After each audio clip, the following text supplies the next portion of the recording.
अम्मी मैं बता रहा हूँ, मैं माही आपी से शादी नहीं करूंगा। आप मना कर दे अब्बू को कि वो फूफू से बात ना करें। अनान बेबसी से बोला था। ये मंजर है अब्बासी हाउस के छोटे से लाउंज का, जहाँ दाएं तरफ की दीवार के साथ सीढ़ियां थी और सीढ़ियों से थोड़े से फासले पर चॉकलेट कलर के 2 सोफा सेट खम से रखे गए थे, जबकि दरमियान में शीशे की मेज थी जिस पर एक छोटा सा गुलदान रखा था। बड़े सोफों के सामने बिल्कुल टीवी एक टेबल पर रखा हुआ था जिसका रिमोट गुलदान के साथ रखा था। सीढ़ियों के साथ एक डाइनिंग टेबल था जो किचन के दरवाजे से 4 कदम दूर था। बाईं तरफ 2 कमरे थे जिसमें से एक गेस्ट रूम के तौर पर इस्तेमाल होता था, जबकि दूसरा शफीक साहब और रुकैया बेगम का था। अनान और हारिब के कमरे सीढ़ियों के बिल्कुल सामने थे। रुकैया बेगम अनान को 2 दिन से माही से शादी के लिए मना रही थी, जिससे वो इनकार कर रहा था। आज भी यूनिवर्सिटी से घर आते ही रुकैया बेगम ने उसे लाउंज में अपने पास सोफे पर बिठाकर मनाने की कोशिश की, तो वो हमेशा वाली बात दोहराने लगा, तुम्हारे तो अच्छे भी मानेंगे, हड हराम निकम्मे इंसान। इससे पहले कि रुकैया बेगम कोई जवाब देती, लाउंज में शफीक साहब दाखिल हुए और अनान को घूर कर बोले। अनान, जो लाउंज में अपनी माँ के पास सोफे पर बैठा था, अपने बाप की आवाज पर स्प्रिंग की तरह उछल कर खड़ा हो गया। शफीक साहब रुकैया बेगम के सामने वाले सोफे पर बैठ गए, जबकि अनान बेचारी की कल्ला पैदा उड़े अपनी माँ को दिख रहा था, जो अपने शोहर के आने पर अब बमुश्किल मुस्कुराहट रोक रही थी, क्योंकि जानती थी कि वो अपने बाप से कितना डरता है और उनके सामने इनकार नहीं करेगा। अम्मी वो शिकवा करती निगाहों से धीमी आवाज में बोला था ताकि उसकी आवाज उसके बाप के कानों तक न पहुंचे, लेकिन हाय रे किस्मत, फिर भी बाप ने सुन लिया। क्या अम्मी अम्मी लगा रखी है, इधर मुझसे बात करो तुम, और मुझे बताओ क्या मसला है तुम्हारे साथ, क्यों तुम माही से शादी से इनकार कर रहे हो। आवाज के साथ अंदाज में भी रियायत की गुंजाइश नहीं थी। 20 साल का नान मुंह बसूर कर रह गया, फिर आखिरकार हिम्मत करते हुए बोला, अबू वो मुझसे 4 साल बड़ी है, क्या ये वजह काफी नहीं। बोलते हुए उसने हाथ की उंगलियों से बाकायदा इशारा भी अपने बाप के सामने किया, जैसे समझाना चाह रहा हो कि इतनी होते हैं 4 साल। शफीक साहब की पेशानी पर अनगिनत बलों ने अपना अक्स दिखाया। मैंने अनु, तेरी वो पिटाई करनी है कि दुनिया से मोह छुपाएगा तू। 4 साल से क्या मतलब, अगर वो 10 साल भी तुमसे बड़ी होती तो मैं तुम्हारी शादी उससे करवा देता। मैं इस मुसीबत में अपनी बहन को तन्हा नहीं छोड़ूंगा, समझे तुम। और वैसे भी माही तुम्हारे साथ खड़ी हो तो छोटी सी बच्ची ही लगती है। शफीक साहब ने हत्तल मकतूर अपने लहजे को नॉर्मल रखने की कोशिश की। अब्बू वो बच्ची है तो नहीं ना, और वैसे भी मैं उन्हें बहनों की तरह मानता हूँ और मैं उन्हें आप ही कहता हूँ। अनान इस बार नजरें चुकाकर बोला, जो भी था वो अपने बाप के सामने इज्जत एहतराम का दामन थाम लेता था। कल रात हम जा रहे हैं हलीमा के घर और मुझे कोई बहाना नहीं सुनना तुम्हारा, समझे तुम। और ये बहनों वाली दलील मैंने सामने नहीं सुननी। वो तुम्हारी बहन नहीं है, और अगर उसे आप ही बोलने की बात है तो अब से वो तुम्हारे लिए आप ही नहीं है, समझो तुम। या तो जूता उतारो, इसके बाद भी अगर इनकार है तो तुम अभी इसी वक्त मेरे घर से निकल जाओ। रुकैया बेगम ने मुस्कुराकर अनान को देखा, जो अब अपने बाप को देखने की भी हिम्मत नहीं कर सकता था। आप जानते हैं कि मैं अपनी माँ को छोड़कर कहीं नहीं जाऊंगा, इसलिए मुझे जज्बाती तौर पर हरासा करने की कोशिश कर रहे। खैर, मुझे इस रिश्ते से कोई एतराज नहीं है, लेकिन अगर बाद में माही, सॉरी सॉरी, मेरा मतलब माही को कोई शिकायत हुई तो मुझे मत कहिएगा। बिलाखिर वो हार मानते हुए अपने बाप की घूरियां पर माही को आप ही बोलने से गुरेज कर गया और इस रिश्ते के लिए रजामंद हो गया था। रुकैया बेगम मुस्कुराकर वहां से उठी और अनान के पास आई। अनान ने खफगी से चेहरा मोड़ लिया। मेरा शहजादा बेटा, मैं जानती थी तुम मान जाओगे, माही है ही इतनी प्यारी। ये बोलकर रुकैया बेगम ने इसकी पेशानी पर बोसा दिया। खफगी चंद पल में हुआ हुई और उसने मुस्कुराकर अपनी माँ को गले लगाया। शफीक साहब ने इसे घूरा। वो जानता था कि शफीक साहब को अनान की रुकैया बेगम से मोहब्बत करने से कितनी चिल है, इसलिए वो मासूम सा बदला ले रहा था। अगर बेटे से मोहब्बत का कोर्स मुकम्मल हो गया हो तो शोहर पर भी नजर करम कर ले। भूख लगी है मुझे, खाना लगा दे। शफीक साहब इन दोनों को मसनूई खफगी से देखकर बोले। रुकैया बेगम ने मुस्कुराकर उन्हें देखा। खाना बन गया है, मैं लगाती हूँ टेबल पर, तब तक हारिब भी आ जाएगा। ये बोलकर वे दाएं जाने मौजूद किचन में चली गई और शफीक साहब ने लाउंज में मौजूद टीवी ऑन कर लिया। अनान को शरारत सूजी को आगे बढ़ा और दबे कदमों से अपने बाप के पीछे खड़ा होकर झुका और सरगोशियाना अंदाज में बोला, वैसे आपस की बात है शफीक साहब, आपकी बीवी बड़ी खूबसूरत है। अनान ये बोलकर भाग गया क्योंकि शफीक साहब अब अपने दाएं फिर उससे जूते को आजाद करेगा, जो यकीनन उसकी किस्मत में होने वाला था। लेकिन बर वक्त भागने पर वो अपने बाप के इरादों पर पानी फिर गया था। घटिया इंसान, मेरी बीवी को मेरे सामने ही प्यार जताता है। शफीक साहब बड़बड़ाते रहे टीवी की तरफ मुतवज्जो हो गया। अब्बासी हाउस को जाफर अब्बासी ने बड़ी मेहनत से बनाया था। उनका लकड़ी का एक छोटा सा कारखाना था जहां स्पोर्ट्स का सामान तैयार होता था। उनकी शादी उनकी चचाजाद अफीफा बेगम से हुई, जो उनके और उनके घर के लिए बायसे रहमत साबित हुई। अल्लाह ने उनको एक बेटे शफीक और एक बेटी हलीमा से नवाजा था। शफीक साहब की शादी इन्होंने अपने दोस्त की बेटी रुकैया से की थी, जो एक मिलनसार और मोहब्बत करने वाली बीवी साबित हुई। अल्लाह ने उनको एक बेटे से नवाजा था। खुशी को चंद दिन हुए थे जब जाफर साहब दिल के दौरे की वजह से चल बसे। अभी घर वालों के लिए सदमा ताज़ा था जब 5 महीनों बाद अफीफा बेगम की ब्लड कैंसर की वजह से वफात हो गई। दोनों बहन भाई एक दूसरे की हिम्मत बने इस सदमे से निकले थे। शफीक साहब ने मेहनत करके अपने बाप के कारोबार को बुलंदियों तक पहुंचाया था और अब वो स्पोर्ट्स का सामान बनाने वाली फैक्ट्री के मालिक थे।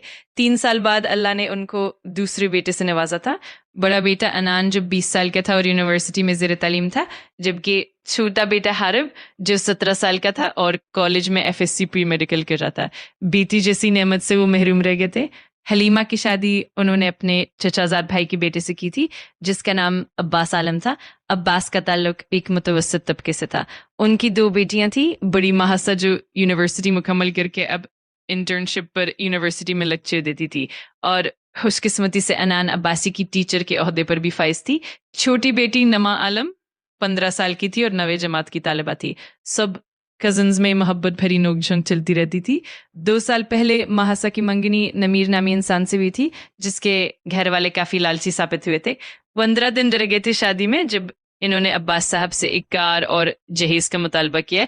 काफी हंगामे के बाद बिलाखिर शफीक साहब ने इनको रिश्ता खत्म करने को कहा और उनके सामने अनान का रिश्ता रखा, जिस पर पहले तो उन्होंने एतराज किया, मगर बाद में शफीक साहब के समझाने पर मान गए, क्योंकि अगर शादी अपने मुकर्ररा वक्त पर ना होती तो वो अपने रिश्तेदार और मोहल्ले वालों के सामने सरेआम बेइज्जत हो जाते। शफीक साहब ने जब रुकैया बेगम से बात की तो उन्हें कोई एतराज नहीं था, क्योंकि उन्हें भी महासा बहुत अजीज थी। अनान को इकराज तो था, लेकिन इससे माही अच्छी भी लगती थी। वो कुछ नखरे करके बिलाखिर मान गया था। अब किस्मत क्या रंग दिखाने वाली थी ये तो कोई नहीं जानता था, लेकिन खुशियों ने एक बार फिर अब्बासी हाउस का दरवाजा खटखटाया तो उन्होंने उसे तहे दिल से खुशामदीद कहा। महासा अभी यूनिवर्सिटी से वापस आकर अपने और नमा के मुश्तरका कमरे में बेड पर लेटी थी जब हलीमा बेगम अंदर आई और उसके पास बेड पर बैठी। वो आंखों पर दायां बाजू रखे लेटी थी जब हलीमा बेगम के पास बैठने पर उसकी आंख खुल गई। बाजू हटाकर देखा तो सामने ही हलीमा बेगम मुस्कुराकर उसे देख रही थी। महासा ने हैरत से अपनी माँ को देखा था, क्योंकि उसकी मंगनी टूटने के बाद उसकी माँ की मुस्कुराहट जैसे कहीं खोसी गई थी। वो लेटे से उठ बैठी और अपनी माँ को देखकर मुस्कुराने लगी। अम्मी खैरियत है? आज आप अपने लबों को मुस्कुराना सिखा रही हैं। महासा ने मुस्कुराकर उनके दोनों हाथों को पकड़कर शरारत से कहा तो हलीमा बेगम ने उसे मसनूई खफगी से घूरा था। बात ही कुछ ऐसी है, मेरी माही का नसीब इतना अच्छा होगा ये मैंने नहीं सोचा था।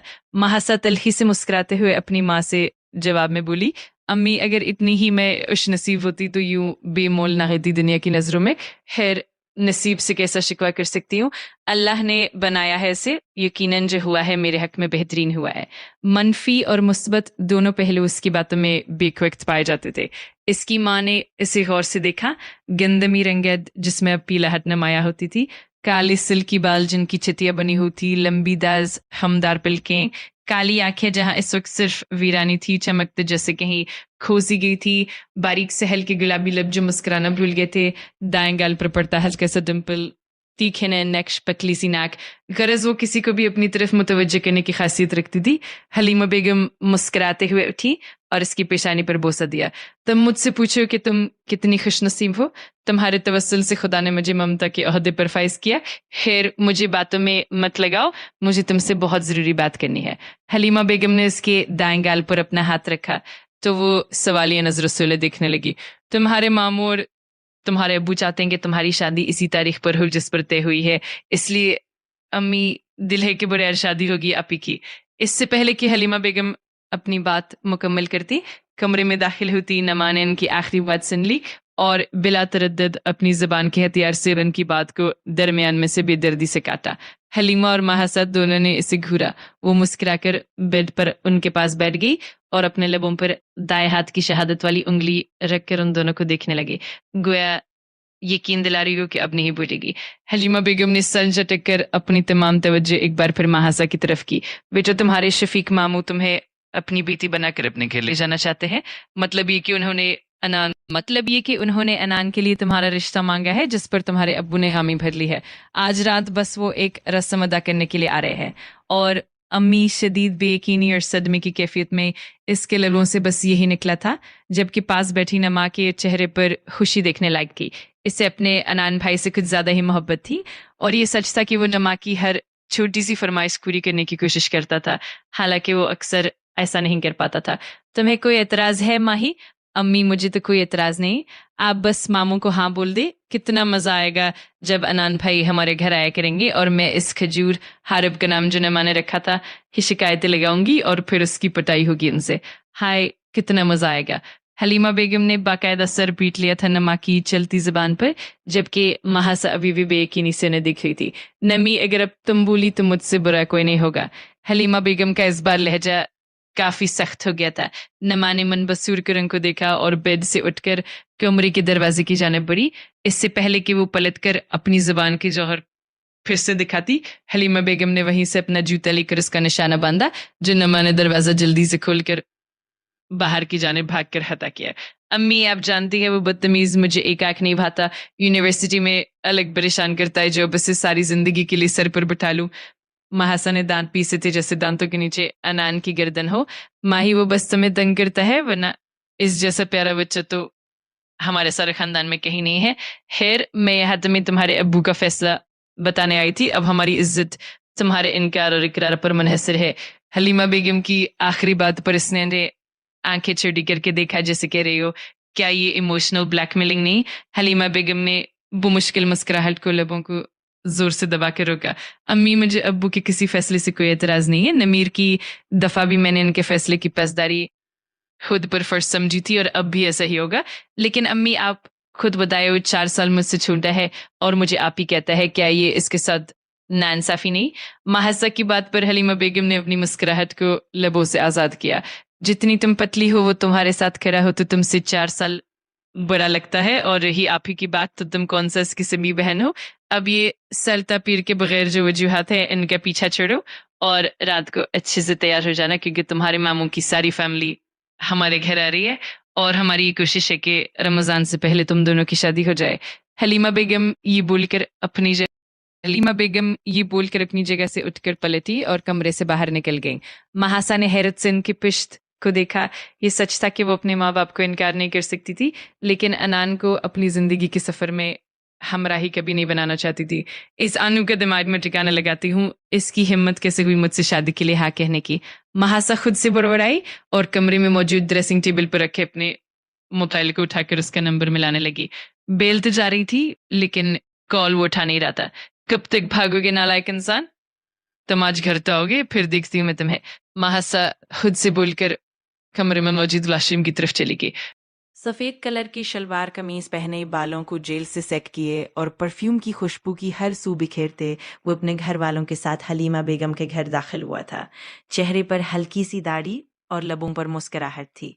एक अनजानी खुशी के हिसार में खुद को महसूस करके वो लाउंज में मौजूद सिंगल सोफे पर बैठ गया था। दिल में बेसाख्ता माही को देखने की ख्वाहिश जागी थी। इसी ख्वाहिश को पूरा करने के लिए जब उसने निगाहों को इर्द गिर्द घुमाया तो मायूसी हुई, क्योंकि वो कहीं नहीं थी। हारिब उसकी हरकत व सुकनात को बड़ी गौर से मुलाहिजा कर रहा था। भाई माही आप ही कमरे में है। हारिब मुस्कुराहट को लबों में दबाकर अनान से सरगोशियाना अंदाज में बोला तो अनान अपनी चोरी पकड़े जाने पर शर्मिंदा होने की बजाय हारिब को घूरने लगा, जो बज़ाहिर तो दूसरी सोफे पर बैठा था, लेकिन अनान के काफी करीब था। अपनी इज्जत को सरेआम नीलाम ना करवा लेना मुझसे। बड़े भाई वाला रौब झाड़ना फर्ज समझा था उसने, जबकि मुकाबिल अपने 32 दांतों की नुमाइश करते हुए ढीठों की तरह हंस दिया था। इससे पहले अनान कुछ बोलता, लाउंज में महासा के सलाम लेने की आवाज पर वो रुख मोड़कर उसे देखने लगा। हल्की लेमन कलर की फ्रॉक पहने, दुपट्टे को सर पर अच्छी तरह से ओढ़े, मेकअप से पाक चेहरा लिए वो सादगी में भी अनान अब्बासी के दिल के दरवाजे पर दस्तक दे गई थी। भाई मुंह बंद कर लो, यही वही माही आपी हैं जो आपकी टीचर भी हैं। हारिब ने एक बार फिर अनान को देखकर धीमी आवाज में कहा, जो मुसलसल महासा को नजरों के हिसार में लिए हुए था। अनान ने उसे घूर कर निगाहों का रुख बदला था, जो उसे मुश्किल काम जरूर लगा था, लेकिन नामुमकिन नहीं। अस्सलामुअलैकुम माही आपी, कैसी हैं आप? हारिब ने बुलंद आवाज में महासा को मुखातिब किया, जो अपने मामू और मामी के दरमियान बैठी मुस्कुरा रही थी। वअलैकुम अस्सलाम राबी, मैं बिल्कुल ठीक हूँ, तुम कैसे हो? अनान की मौजूदगी को सिरे से ही नजरअंदाज करते हुए वो हारिब से बोली, अभी तक तो ठीक नहीं हूँ, लेकिन आपके आने से बिल्कुल ठीक हो जाऊंगा। हारिब की दो मानी बात पर अनान और महासा ने एक वक्त एक दूसरे को देखा। एक की निगाहें सरापा सवाल थी, तो मुकाबिल की आंखों में नाराजगी थी। महासा ने शिकायती नजरों से उसे देखकर रुख मोड़ लिया। नमी कहाँ है हलीमा? रुकैया बेगम ने उसकी गैर मौजूदगी को महसूस करते हुए लाउंज में लकड़ी की कुर्सी पर विराजमान हलीमा से पूछा था। इससे पहले हलीमा बेगम कोई जवाब देती, नमाह किचन से निकली और सबको सलाम करके वो सबके सामने मशरूब और दीगर लवाजिमात रखने लगी। शफीक साहब और रुकैया बेगम से वो बाकायदा गले मिली थी, जबकि अनान ने मुस्कुराकर उसके सर पर हाथ रखा था, जबकि हारिब तो उसे देखकर ही मुंह बिसोरते हुए रुख मोड़ गया था। कजूर मुझे नजरअंदाज किया ना, अभी बता दी हूं तुम्हें। नमाह दिल में सोचते हुए आगे बढ़ी और मशरूब का एक गिलास उठाए जानबूझकर इस तरह से लड़खड़ाई कि वो मशरूब का गिलास हारिब के कपड़ों का सत्यानाश न कर गया था। ध्यान से अनान और महासा की आवाज एक वक्त लाउंज में गूंजी थी, जबकि हारिब सदमे से अपनी नई सफेद शलवार कमीज को देख रहा था और नमाह मासूमियत का लिबादा ओढ़े उससे महजरत करने लगी। आई एम सो सॉरी राबी, वो पता नहीं कैसे मेरा पाँव मुड़ा और मशरूब तुम पर गिर गया। लहजे में एहसास नदामत वो चाहकर भी पैदा नहीं कर पा रही थी और आंखों में मौजूद शरारत से वो उसको घूर कर लाउंज में मौजूद वॉशरूम की तरफ चली गई। मैं खाना लगाती हूँ, महासा ये बोलकर अपनी जगह से उठकर किचन में चली गई, जबकि नमाह अनान से बातों में मसरूफ हो गई। सूखी गाजर, अब तो देख मैं तेरा क्या हाल करता हूँ। तसव्वुर में ही वो नमाह को वार्निंग देने वाले अंदाज में खुद से बड़बड़ाया। खाने से फारिग होकर रुकैया बेगम ने महासा को एक अंगूठी पहनाई, जबकि शफीक साहब ने उसे 5,000 के 4 नोट दिए।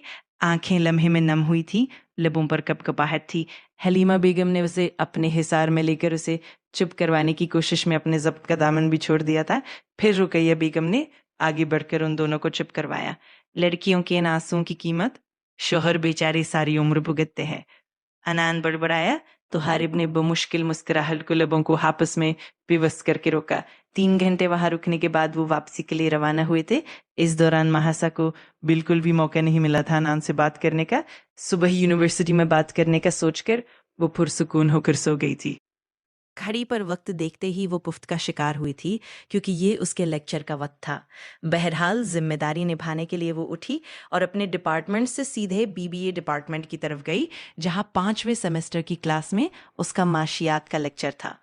क्लास में दाखिल हुई तो सब स्टूडेंट्स ने एहतराम से खड़े होकर उसका इस्तकबाल किया, सिवाय अनान अब्बासी के, जो सबसे पिछली नशिस्त पर शहजादों की तरह विराजमान फुर्सत से महासा के तासुरात देख रहा था।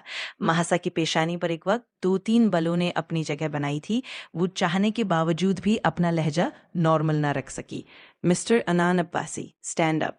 उसकी आवाज में उसका गुस्सा हर कोई महसूस कर सकता था, लेकिन कोई नहीं जानता था कि उस गुस्से की असल वजह क्या थी। अनान संजीदगी से खड़ा हो गया, लेकिन उसकी आंखों में खफगी के तासुरात उभरे थे। बाकी तमाम स्टूडेंट्स को उसने बैठने का कह दिया था, सिवाय अनान के। फिर 1.5 घंटे के लेक्चर में अनान खड़ा ही रहा और उस दौरान महासा ने गलती से भी उसे देखने की कोशिश नहीं की थी, क्योंकि जानती थी कि उसका पारा सवा नेज़े पर होगा। लेक्चर लेकर वो बाहर निकली और अपने डिपार्टमेंट की तरफ जाने ही लगी थी, जब किसी ने उसका हाथ पकड़कर उसे सीढ़ियों की जानिब खींचा। मुकाबिल ने उसके लबों पर हाथ रखकर उसकी चीख का गला घोटा। महासा खौफ से आंखें बंद कर गई। अनान ने गुस्से से उसके चेहरे को देखा, जहां दुनिया भर की मासूमियत ने बसेरा किया था। उसके दाएं बाजू को कमर के पीछे मोड़कर उसे दीवार से लगाया। वो दूसरा हाथ उसके लबों से हटाते ही दीवार पर टिका गया और उसके चेहरे के नकूश में खोसा गया। गुस्सा एक लम्हे में खत्म हुआ जब महासा की मासूमियत को यूं उसके चेहरे पर सरे आम रक्स करते देखा। क्यों मुझ पर गुस्सा निकाला आपने? लहजे में नरमी खुद ब खुद उतरी थी। महासा ने पलकों के पर्दे को आहिस्ता से उठाते हुए उसे देखा। गंदमी रंगत, गहरी भूरी आंखें, खड़ी मगरूर नाक, हल्की सी दाढ़ी, लबों पर मुस्कुराहट और निगाहों की तपिश मुकाबिल को टिकटिकी बांधे दिख रही थी। आपका होने वाला शोहर, मैं घर पर हूँ होने वाली मिसेस, यहाँ आपका स्टूडेंट हो, जो आज अपनी सजा की वजह जानने के लिए खड़ा है। महासा ने उसे घूरा और दांत पीसते हुए उससे गोया हुई। शादी के लिए इकरार क्यों किया तुमने? क्या तुम नहीं जानते कि मैं तुमसे 4 साल बड़ी हूँ? कल को पछताने से बेहतर है तुम आज ही इस किस्से को खत्म कर दो। अनान ने मुस्कुराकर उसे देखा। क्यों खत्म कर दूं? बहुत से लोग हैं जिनकी बीवियों की उम्र उनसे ज्यादा होती है। मैं कौन सा अनोखा काम करने वाला हूँ? हाँ, अगर उस नमीर से कोई मोहब्बत वहब्बत का मामला है तो बता दे, वरना दूसरी सूरत में आपकी शादी सिर्फ मुझसे ही होगी। वो सर्द अंदाज में बोलते हुए महासा को जलते अंगारों पर लेकर गया था। महासा ने बेयकीनी से उसे देखा था। तुम जानते हो, तुम्हारी ये जिद हम दोनों की ही नहीं, हमसे जुड़े बाकी रिश्तों को भी तबाह कर देगी। और रही नमीर से मोहब्बत की बात, तो तुम्हें इस सब से कोई मतलब नहीं होना चाहिए, समझे तुम? अब दूर हटो, मुझे जाना है। महासा ने इत्मीनान से जवाब दिया, लेकिन नम आंखों की धुंधलाहट मुकाबिल से छिपी न रह सकी। वादा करे रोएंगी नहीं। फिर जाने दूंगा। अनान ने अपना दायां हाथ उसके सामने फैलाया तो महासा ने उसे घूरा और दांत पीसते हुए बोली, मुझे जाने दो अनान, वरना मैं मामू से तुम्हारी शिकायत कर दूंगी। इस मासूमाना धमकी पर कौन न जान छोड़े आपकी। ख्याल रखिएगा, इस बार बर्दाश्त की है आपकी सजा, अगली बार नहीं करूंगा। मुस्कुराते लहजे में बोलकर वो उसके बालों को जो खींचने की वजह से दुपट्टे से बाहर निकल आए थे उसकी चेहरे से हटाने लगा तो महासा ने बवक्त उसका हाथ झटक कर उसका इरादा नाकाम बना दिया। वो मुस्कुराते हुए पीछे हटा और वहां से चला गया, जबकि महासा ने जल्दी से अपने बालों को दुपट्टे के अंदर कवर किया और खुद को कंपोज करते हुए वहां से अपने डिपार्टमेंट की तरफ चली गई थी। अनान घर आया तो सामने ही लाउंज में हारिब सोफे पर लेटा टीवी देख रहा था। उसने अपना बैग उसके ऊपर फेंका और खुद दूसरे सोफे पर बैठ गया। हारिब अनान को घूरते हुए उठा। भाई, मैं अब उससे शिकायत करूंगा आपकी। हारिब बैग को दूसरे सोफे पर रखते हुए मसनूई खफगी से बोला, बस बस, अबू के नाम से डराने की जरूरत नहीं है। अब जाओ और जाकर मेरे लिए पानी लेकर आओ। मैं नहीं ला रहा आपके लिए पानी। हारिब वापस बैठते हुए बोला तो अनान ने आंखें छोटी करके उसे घूरा। वो जो हमारे मोहल्ले के मौलवी साहब हैं, उनकी बेटी आफिया को कल बाइक पर बिठा गए तो उन्हें सारे शहर की सैर करवाई। ये अबू को बताने में कितना वक्त लगेगा? अनान दिल जला देने वाली मुस्कुराहट से हारिब के चेहरे को देखकर बोला, जो सदमे से अनान को देख रहा था। भाई, झूठ की इंतहा है वैसे, मैंने कब किसी को अपनी बाइक पर बैठाया? हारिब की सदमाती कैफियत पर अनान ने बमुश्किल अपने कहे का गला घोटा। बेटा, तू जानता है तेरा भाई कमीनेपन की डिग्री का कोर्स कर चुका है। साबित करना कौन सा मुश्किल काम है? फोटोशॉप किस्मर्स की दवा है। अनान ने ये बोलते ही उसके आगे अपने मोबाइल की स्क्रीन दिखाई, जिसमें बाइक पर वो वाकई एक लड़की के साथ बैठा हुआ था। काफी गौर करने पर मालूम हो रहा था कि वो नकली तस्वीर है। मैं जानता हूँ ये उस चालाक लोमड़ी ने आपको सेंड की है बनाकर, लेकिन मैं अबू को बता दूंगा कि ये नकली है। हारिब की बात पर अनान धीमी आवाज में बोला, बेटा, हमारा बाप सबूतों पर गौर करने से पहले सजा सुनाता है, सोच ले। और दूसरी बात, हमारे बाप का शुमार उन मुअज़्ज़ज़ हस्तियों में होता है जो ये जुमला फख्र से कहते हैं। हाँ, ये मेरी औलाद नहीं किया होगा। भाई, कब आप ब्लैकमेल करेंगे मुझे एक झूठी बात पर? हारिब ने जज्बातीपन का लिबादा ओढ़ना चाहा तो अनान ने मुस्कुराकर अपने सर को इस बात में हिलाया। भाई, आप जैसा भाई तो अल्लाह किसी दुश्मन को भी ना दे। हारिब अनान को घूरते हुए उठा और दांत पीसते हुए किचन की तरफ जाने लगा, जब अनान ने उसे रोका। राबी, तुम नमी को चालाक लोमड़ी कहना बंद कर दो। मेरी होने वाली साली है, दोहरा रिश्ता बनने जा रहा है। खबरदार जो किसी फजूल नाम से उसे पुकारा। कभी कभी नहीं, हर बार आप मुझे मेरे सौतेले भाई लगते हैं, कसम से। हाँ, बताया तो था तुझे कि हम तुझे जो कचरे का ढेर है ना, शहर से बाहर वहां से लाए थे। बड़ी बुरी हालत थी तुम्हारी। वो तो अबू को रहम आ गए और तुम। अनान की चलती जबान को ब्रेक लाउंज में दाखिल होते शफीक साहब को देखकर लगी, जो लाउंज में दाखिल होते उन दोनों की तरफ ही आ रहे थे। हारिब ने उसकी नजरों का ताकुब किया तो मुस्कुराहट जब्त करदा जानबूझकर ऊंची आवाज में बोला, भाई फिर क्या हुआ था? मेरे माँ बाप नहीं थे मिले आप लोगों को। अब हारिब के चेहरे पर दिल जला देने वाली मुस्कुराहट थी, जबकि अनान उसे घूर रहा था। शफीक साहब ने नासमझी से दोनों को देखा और करीब आते हुए बोले, किसके माँ बाप के बारे में बात हो रही है? शफीक साहब का लहजा बारूब होने के साथ धीमा और नरमी इख्तियार किए हुए था।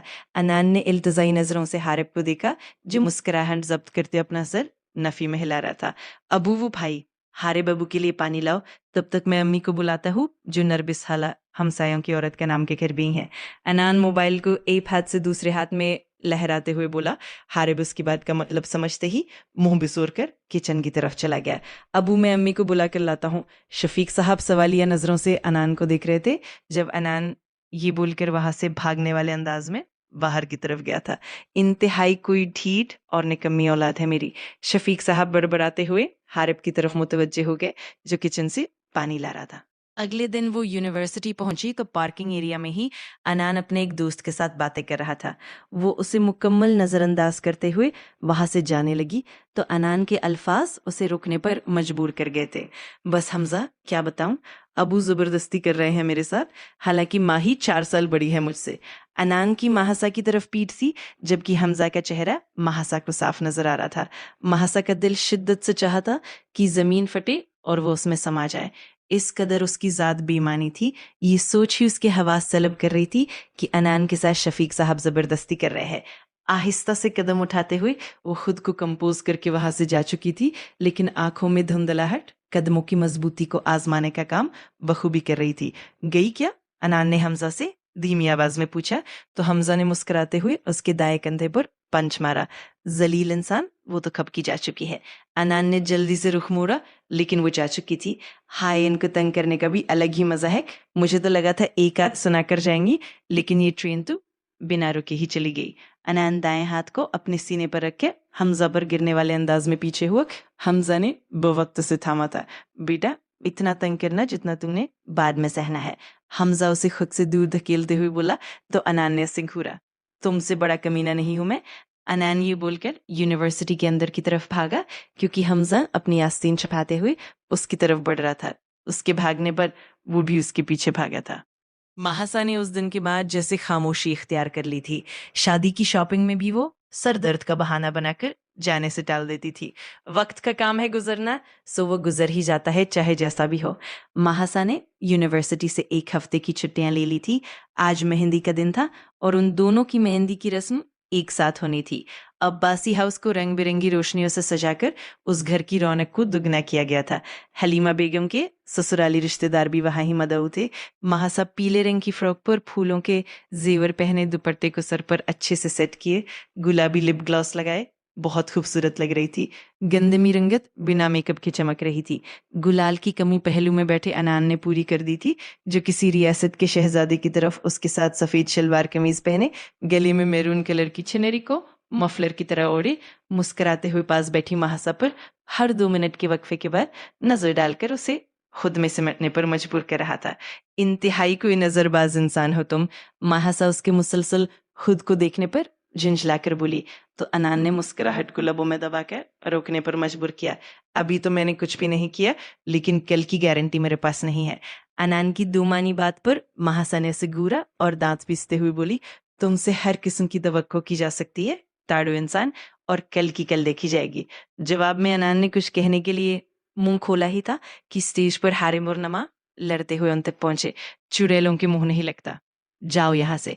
हारिब नमा को घूरते हुए अनान की तरफ बढ़ गया, जबकि नमा ने रोने वाली शक्ल बना के अनान को देखा। राबी, क्या बोला है नमी को?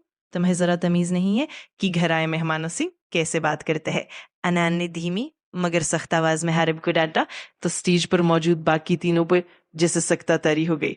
हारिब ने एक नजर नमा को देखा और बिना कुछ कहे स्टेज से उतर गया। नमा ने शर्मिंदगी से सर झुका लिया। सॉरी आपी, सॉरी भाई, लेकिन इसकी गलती नहीं थी। वो तो तस्वीर वाली बात पर मुझसे नाराज था। आपने डांट कर उसे पक्का वाला नाराज कर दिया। नमा मुंह बिसोर कर बोली, तो अनान ने मुस्कुराकर उसे देखा, जबकि महासा ने उसे घूरा और बिना अपने दुल्हन होने का लिहाज किए वो नमी को सख्त सख्त सुनाने लगी। नमी, शर्म नाम की चीज़ है तुम में या नहीं? छोटी हो तुम अब, जो तुम्हें हर चीज़ बतानी पड़ती है। इतना ख्याल रखता है वो तुम्हारा, और तुम उसे बेवजह ही किसी के भी इताब का निशाना बनवा देती हो। जाओ और जाकर सॉरी करो उसे और वापस यहाँ लेकर आओ। महासा गुस्से की वजह से सुर्ख हो रही थी। अनान ने मुस्कुराकर उसके चेहरे को देखा। चलो, गुलाल तो बिखरा गालों पर, अब वजह गुस्सा हो या हया, क्या फर्क पड़ता है? अनान खुद से बड़बड़ाया तो नवाह और महासा ने नासमझी से उसे देखा।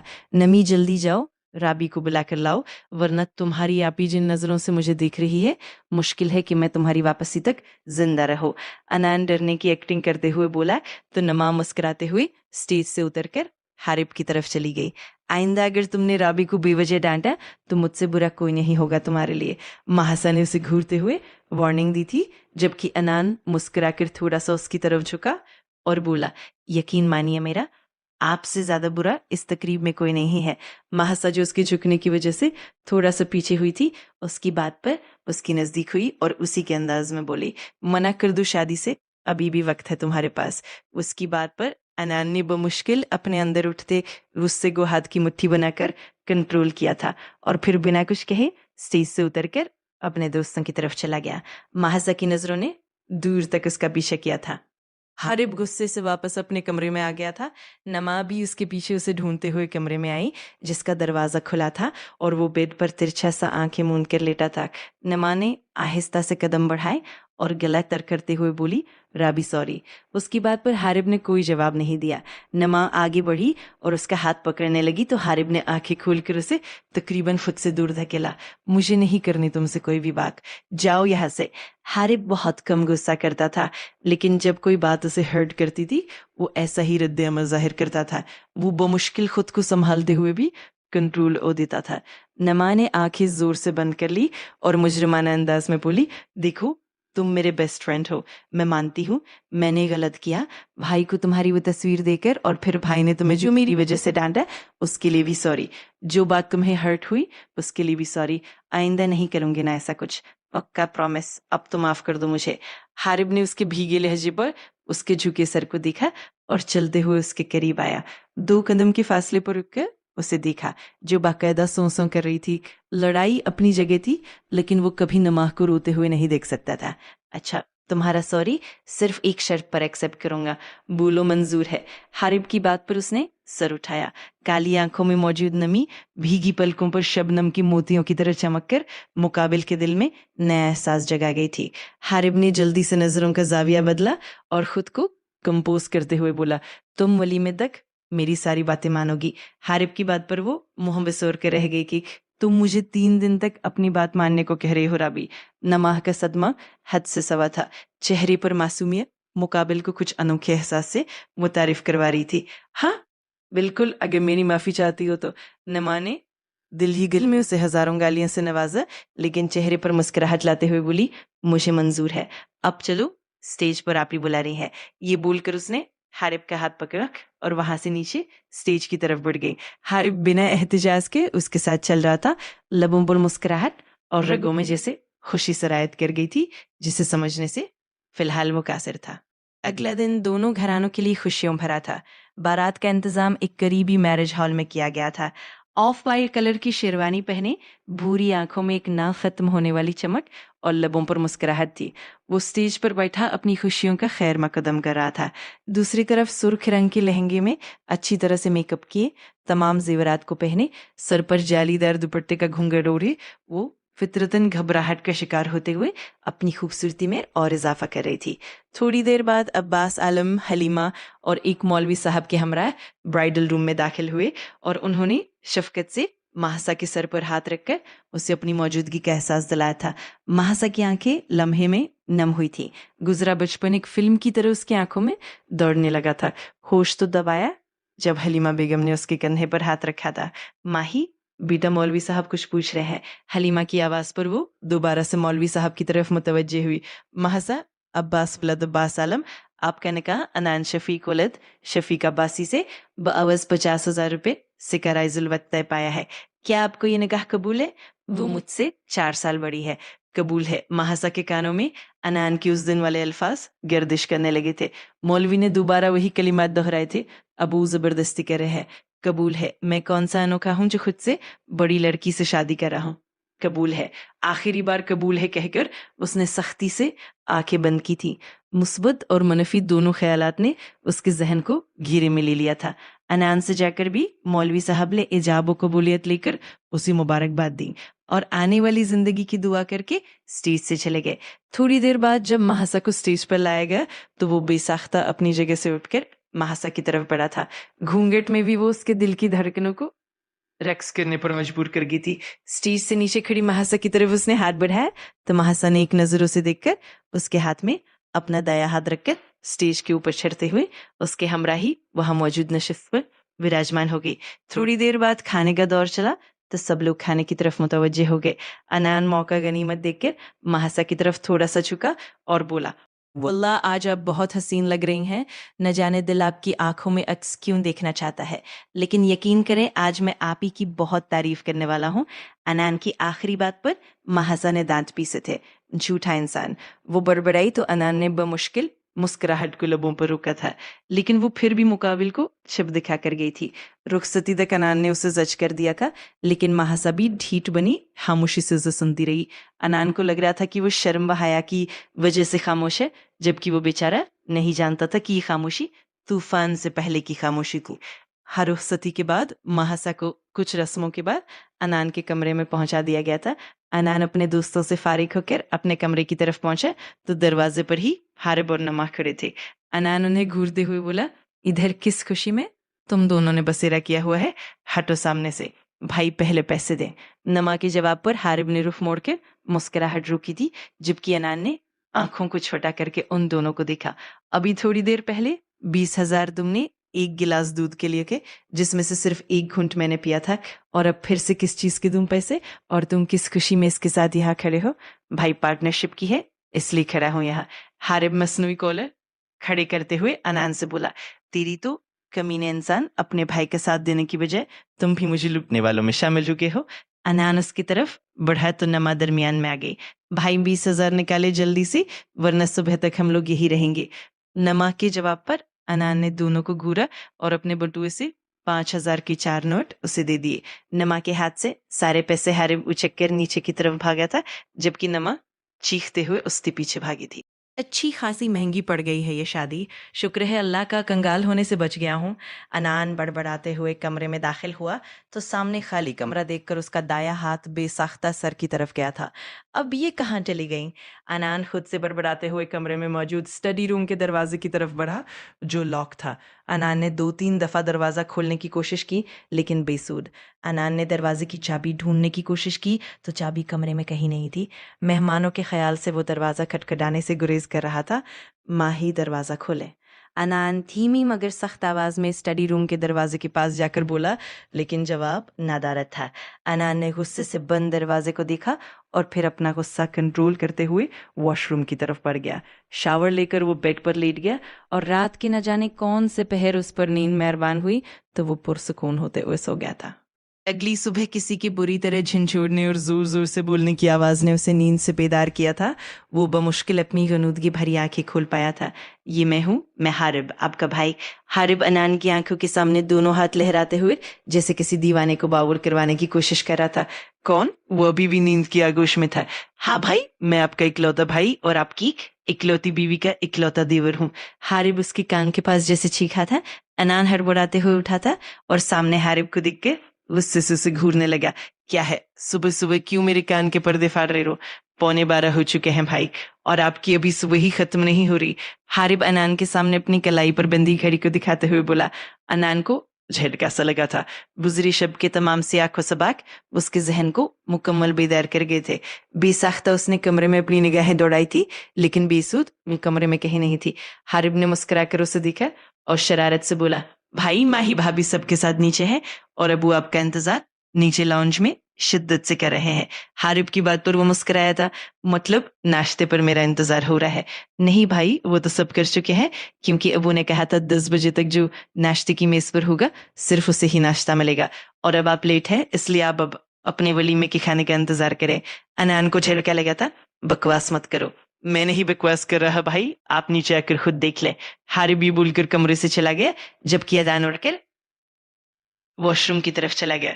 वो फ्रेश होकर नीचे आया तो सबको खुशगपियों में मसरूफ देखा। उसने शिकायती नजरों से अपनी माँ को देखा था और फिर नमाज से सलाम दुआ में मसरूफ हो गया। जो महासा का नाश्ता अब्बास आलम के हमराह लेकर आई थी। अब्बास आलम से मिलने के बाद वो अपनी माँ के पास आया। दूल्हा तो जैसे फालतू होता है, मुंह बड़बड़ाया तो रुकैया बेगम ने मुस्कुरा के उसके दाएं गाल पर हाथ रखा। मेरा शहजादा बेटा बैठो, मैं नाश्ता लगाती हूँ, रुकैया बेगम ने से प्यार से कहा। लेकिन अनान की खफगी हनूज बरकरार थी। रहने दे अम्मी, अब वक्त ही कितना रह गया है, मैं अपने वलीमे में ही डिनर कर लूंगा। अनान की बात पर शफीक साहब, जो रुकैया बेगम से कुछ बात करने आ रहे थे, उसे घूरना नहीं भूले थे। अच्छी सजा तजवीज की है खुद के लिए। अबू, इंसान को कम अज कम अपनी शादी में तो प्रोटोकॉल मिलना चाहिए। उसके शिकायती अंदाज पर शफीक साहब मुस्कुराते हुए बोले थे। अच्छा जाओ नाश्ता कर लो जाकर, तुम यहाँ बैठो, मैं लाती हूँ नाश्ता। रुकैया बेगम ये बोलकर किचन की जानिब चली गई, जबकि शफीक साहब वापस लाउंज में चले गए थे। अम्मी, मैं अकेले नाश्ता नहीं करता, आपको मालूम है, इसलिए मेरे साथ आप भी नाश्ता करें, अनान ने रुकैया बेगम से कहा, जो नाश्ते की ट्रे उसके सामने रख रही थी। मैं तो नाश्ता कर चुकी हूँ, अलबत्ता अगर बात साथ निभाने की है तो जिसे कल लेकर आए हो उसके साथ कर लो। रुकैया बेगम डाइनिंग टेबल की तरफ आती महासा को देखकर बोली। अनान ने बेसाख्ता उनकी नज़रों का ताकुब किया था। गुलाबी रंग के रेशमी सूट में उसकी गंदमी रंगत हल्के से मेकअप में चमक रही थी। हल्की सी ज्वेलरी में वो नई नवेली दुल्हन ही तो लग रही थी। अनान मबूत सा उसे देखने लगा। रुकैया बेगम ने गला खंखार कर उसे मुतवज्जे किया तो वो एकदम जैसे होश की दुनिया में आया था। रात की बेइज्जती का एहसास महासा को देखकर ही शिद्दत से औद आया था। माही बेटा, आप भी नाश्ता कर लो, मैं तब तक आपके मामू की बात सुनकर आती हूँ। रुकैया बेगम ये बोलकर चली गई और वो अनान के साथ वाली कुर्सी पर बैठ गईं। दोनों अतराफ खामोशी थी। चंद लम्हे इंतजार करने के बाद महासा ने नाश्ते की ट्रे अपनी जानिब खिसकाई और अपने लिए नाश्ता निकालने लगी। अनान को उसका नजरअंदाज करना एक आंख नहीं भा रहा था। गर्मा गर्म हलवा पूरी पाए सफेद चने देखकर अनान का मादा जोर जोर से पुकारने लगा, लेकिन वो ढीठ बना महासा को घूरने लगा, जो उससे मुकम्मल बेनियाज खाने में मसरूफ थी। रात को क्या बदतमीजी की तुमने? अनान बेसाख्ता आपसे तुम पर आ गया था, जबकि महासा ने आराम से चाय के कप से एक चुस्की लेकर उसे मेज पर रखा और बोली, बदतमीजी नहीं थी, वो बस मैं तुम्हारी शक्ल नहीं देखना चाहती थी। महासा का अंदाज नॉर्मल था, लेकिन उसके अल्फाज अनान को जलती आग पर धकेल रहे थे। तुम हद से बढ़ रही हो माही। अनान को वो खूबसूरत लग रही थी, लेकिन जुबान के नश्तर उसको जहर लग रहे थे। महासा, अब्बास आलम नाम है मेरा। वो अनान से बोलते हुए एक निवाला मुंह में डालने लगी तो अनान ने उसका हाथ थाम लिया। हाँ माही, नहीं बल्कि महासा, अनान अब्बासी, अनान ने इत्मीनान से कहा और उसके हाथ से निवाला लेकर अपने मुंह में डाल लिया। महासा ने तिल मिलाकर हाथ खींचा था। बदतमीजी मत करो, ठरकी इंसान, अभी तो शुरुआत है मिसेस, आगे आगे देखो होता है क्या। अनान की दोमानी बात पर महासा के चेहरे का रंग मुतगय्यर हुआ था। वो नासमझ नहीं थी जो उसकी बात का मतलब न समझ सकती। ज्यादा खुशफहमियां पालने की जरूरत नहीं है। वो अपने लहजे की लर्जिश पर चाहते हुए भी काबू न पा सकी। खुशफहमियां कैसी मिसेस? सही फहमियां है। देख लो किस हैसियत से मेरे सामने नहीं बल्कि मेरे करीब मौजूद हो। अनान अपने लिए नाश्ता निकालते हुए बोला तो महासा ने सिर्फ उसे घूरने पर इक्तिफा किया और अपनी चाय का मग लेकर वहां से लाउंज में नमाह के पास चली गई थी। अनान सर हिलाता कुछ सोचते हुए नाश्ते में मसरूफ हो गया था। वलीमे की तकरीब भरपूर अंदाज में मुनक्कद की गई थी। जहां अनान के कहकों ने महासा का दिल जलाया, वहीं महासा लोगों की बातों को सुनते हुए भी खामोश थी और जबरदस्ती मुस्कुराहट को लबों पर लाकर अपनी खुद साख्ता तकलीफ में इजाफा कर रही थी। उसका दिल यहाँ से कहीं बहुत दूर जाने का कर रहा था, क्योंकि यहाँ सुबह मसनूई था। तकरीब खत्म होने के बाद महासा और अनान अब्बास आलम के घर चले गए थे।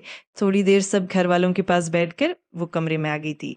बेड पर बैठी वो शदीद बेजारी के हिसार में खुद को महसूस करते हुए वो नोचने वाले अंदाज में अपना जेवर उतार रही थी जब अनान अंदर आया। रॉयल ब्लू कलर के पैंट कोट में इसकी ऊंची लंबी हाइट वाज़ेह हो रही थी, लेकिन महासा ने उसे एक नजर देखना भी गवारा नहीं किया था। वो बेड पर गिरने वाले अंदाज में लेटा और बैक से नीचे टांगे लटकाए महासा को देखने लगा, जिसके चेहरे पर शदीद बेजारी छाई हुई थी। बहुत थक गया आज तो। अनान जानबूझकर थकान को अपने लहजे में समोने की नाकाम कोशिश करने लगा, जबकि महासा ने उसे घूरा और अपना लहंगा संभालती हुई बेड से उतरने लगी जब अनान ने गैर इरादी तौर पर उसका हाथ थाम लिया। क्या है माही, ये ख्वामख्वा की नाराजगी कब तक जारी रहेगी? महासा की आंखों और लहजे में नागवारी की तेज लहर उमड़ आई थी। ये ख्वामख्वा की नाराजगी नहीं है अनान अब्बासी, इसकी बहुत मजबूत वजह है।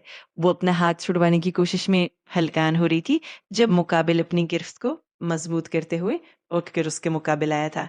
क्या वो वजह तुम्हारे नजदीक इतनी अहम है कि तुम हमारा रिश्ता सिरे से मानने से ही इनकार कर रही हो? तुमने शायद अपने कान बंद किए हुए थे, लेकिन मेरी अभी सुनने की सलाहियत बिल्कुल ठीक है। उस सलाहियत से महरूम था क्योंकि आंखों में तुम्हारा चेहरा और तुम्हारी कुर्बत हवास सल्ब कर चुकी थी मेरे। तुम बहुत खूबसूरत लग रही थी। अनान ने आंखों और लहजे में मोहब्बत समोए अपनी शहादत की उंगली से उसके पुख्ता लबों को छुआ तो मुकाबिल को जैसे करंट सा लग गया था। वो हवास वाख्ता से उठने लगी तो अनान ने उसके हाथ को झटका देकर अपनी तरफ खींचा। लम्हों का जादू सर चढ़कर बोल रहा था। खींचने की वजह से कुछ चूड़ियां महासा की कलाई में ही टूट गई थी। वो मुसलसल उसके सीने पर हाथ रखे उसे खुद से दूर करने की सही कर रही थी। अनान की कुर्बत पर उसका दिल वहशत ज़दा हो रहा था। उसे ये सब बिल्कुल अच्छा नहीं लग रहा था। अल्लाह जाने वो कौन से लोग हैं जो 3-4 शादियों की ख्वाहिश दिल में रखते हैं। मैं तो एक करवा कर ही थक गया हूँ। अनान उसके कान के करीब सरगुशियाना अंदाज में बोला और जानबूझकर अपने लबों का लम्स उसके कान की लू पर छोड़ा था। महासा ने इसकी सांसों की तपिश अपने रुखसारों पर महसूस की तो उसका चेहरा एक पल में गुलाबी हुआ था। गुलाल को गोया बहाना मिल गया था। धड़कनों का शोर कमरे में मौजूद खामोशी को तोड़ रहा था। धड़कनों की रवानगी मामूल से हटी तो सांसों में बेतरतीबी खुद ब खुद आने लगी। वो वहशत ज़दा सी होकर अनान की आंखों में देखने लगी जहां जज्बात का समंदर ठाठे मार रहा था। ज्यादा देर वो उसकी आंखों में देखने की हिम्मत नहीं कर सकी थी, इसलिए लहजे को इल्तिजाई बनाते हुए वो बोली थी, मुझे छोड़ दो अनान, प्लीज दूर रहो मुझसे। अनान को उसके अल्फाज गोया अपनी तौहीन महसूस हुए थे। वो गुस्से से महासा को घूरने लगा। अगर मेरी जगह वो नमीर होता तो क्या उससे भी यही सब कह रही होती तुम? अनान के लहजे में जलन का एहसास वाज़ेह तौर पर उभरा था, लेकिन महासा उस एहसास को महसूस करने की कोशिश ही नहीं कर रही थी। महासा ने उसे घूरा और दांत पीस कर बोली, मेरे सामने यूं बार बार उसका जिक्र नहीं किया करो अनान अब्बासी, वरना बहुत बुरा करूंगी तुम्हारे साथ। अब छोड़ो मुझे। जो छोड़ दिया। अनान ने बोलते ही उसका बाजू अपनी गिरफ्त से आजाद कर दिया था। वो उठना चाहती थी बेड से, लेकिन उठने की हिम्मत खुद में मफकूद पा रही थी। टूटी चूड़ियों के टुकड़े बेड पर बिखर से गए थे। ये सब वही था माही जो तुम शादी के बाद चाहती थी? अनान ने जैसे उस पर तंज किया था। हाँ, लेकिन तुमसे नहीं चाहता। महासा बेसाख्ता बोली थी, लेकिन जल्द ही अपनी जुबान दांतों तले दबा गई और अनान को देखने लगी जो अब संजीदगी से उसे दिख रहा था। अपनी जिंदगी को तुम अपने हाथों से बर्बाद कर रही हो, मेरी बात याद रखना तुम। अनान ये बोलकर कमरे में मौजूद वॉशरूम की तरफ चला गया, जबकि पीछे बहुत सारी सोचों ने महासा को अपने हिसार में ले लिया। 1 हफ्ता हो गया था उनकी शादी को और महासा और अनान के दरमियान तमाम फासले जैसे तवालत का शिकार हो रहे थे। महासा और अनान दोनों ने यूनिवर्सिटी जाना शुरू कर दिया था। सबकी मुबारकबाद को मुस्कुराकर कबूल करते हुए वो आज लेक्चर लेने क्लास में पहुंची तो अनान समेत सबने एहतराम खड़े होकर उसका इस्तकबाल किया था। उसने मुस्कुराकर सबको बैठने का कहा। अभी वो डाइस पर खड़ी अपना अटेंडेंस रजिस्टर खोल रही थी जब एक नस्वानी आवाज ने उसे मुतवज्जे किया। महासा मैम, आपकी शादी कैसी रही? क्लास की एक लड़की ने मुस्कुराकर पूछा। यूनिवर्सिटी में चंद एक टीचर्स और अनान के दोस्तों के अलावा किसी को मालूम नहीं था कि महासा की शादी अनान से हुई है। महासा का ध्यान बेसाख्ता सबसे पीछे बैठे अनान अब्बासी की तरफ गया था, जो शहजादों की सी आन बान लिए मुस्कुराकर उसके देखने पर अपनी दाईं आंख का कोना दबाकर उसे नजरों का जाविया बदलने पर मजबूर कर गया था। इंतहाई कोई घटिया इंसान है ये। महासा खुद से बड़बड़ाई और बमुश्किल मुस्कुराहट को लबों पर लाते हुए क्लास की तरफ मुतवज्जे हुई। अल्हम्दुलिल्लाह, बहुत अच्छी रही। मैम, आपके हस्बैंड क्या करते हैं? क्या वो भी आपकी तरह पढ़ाते हैं? इस सवाल पर महासा का दिल बेसाख्ता कहका लगाने को किया था, लेकिन खुद को रोकते हुए वो बोली थी, नहीं, वो पढ़ाते नहीं है।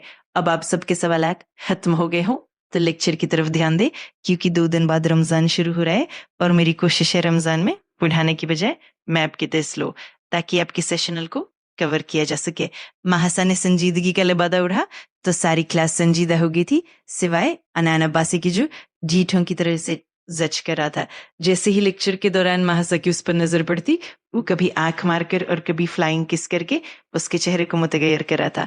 लेक्चर खत्म होते ही वो अपने डिपार्टमेंट की तरफ चली गई थी, जबकि अनान हमजा के साथ कैफे चला गया था। वैसे अनु, तू इंतहा का कोई जलील इंसान है। वो दोनों कैफे में बैठे थे जब हमजा ने तासुफ से अनान को देखकर कहा। अनान ने कानों तक बातें फैलाई और हंसते हुए बोला, तुम्हें शर्म नहीं आती हमजा मियां बीवी की प्राइवेसी में घुसते हुए? हमजा ने उसे घूरा था, लानती इंसान, तेरी बीवी वो घर पर है, यहाँ हमारी टीचर है, कमीने इज्जत किया करो उनकी यहाँ। अच्छा लेक्चर न दे, मैं बस तंग कर रहा था उसको, वरना जितनी पाबंदियां मुझ मासूम पर आए दे उनसे खुदा ही वाकिफ है। अनान ने आखिरी बात धीमी आवाज में कही थी ताकि हमजा सुन न ले, जबकि हमजा उसे घूरा था। क्या बोल रहे हो? अब पागल वागल हो गया के? नहीं कुछ नहीं, यूं की ऑफ टाइमिंग हो गई है और मुझे तुम्हारी भाभी को लेकर वक्त पर घर जाना है, वरना अबू की जूते सरे बाजार मुझ मासूम पर तलवार की तरह चलेंगे। अनान घड़ी पर वक्त देखते हुए हमजा को अल्लाह हाफिज बोलकर पार्किंग में खड़ी अपनी गाड़ी की तरफ चला गया था। अभी उसे गाड़ी में बैठे 10 मिनट ही हुए थे जब महासा कार का दरवाजा खोलकर फ्रंट सीट पर बैठी थी। अनान ने मुस्कुराकर उसके चेहरे को देखा था, जहां नाराजगी के तासुरात वाज़ह तौर पर नुमाया हो रहे थे। अगर तुमने अगले 10 सेकंड में गाड़ी स्टार्ट नहीं की तो मैं किसी रिक्शे में बैठ कर चली जाऊंगी। अनान ने मुस्कुराकर नजरों का जाविया बदला और गाड़ी स्टार्ट कर दी, क्योंकि महासा ने रुख मोड़ लिया था।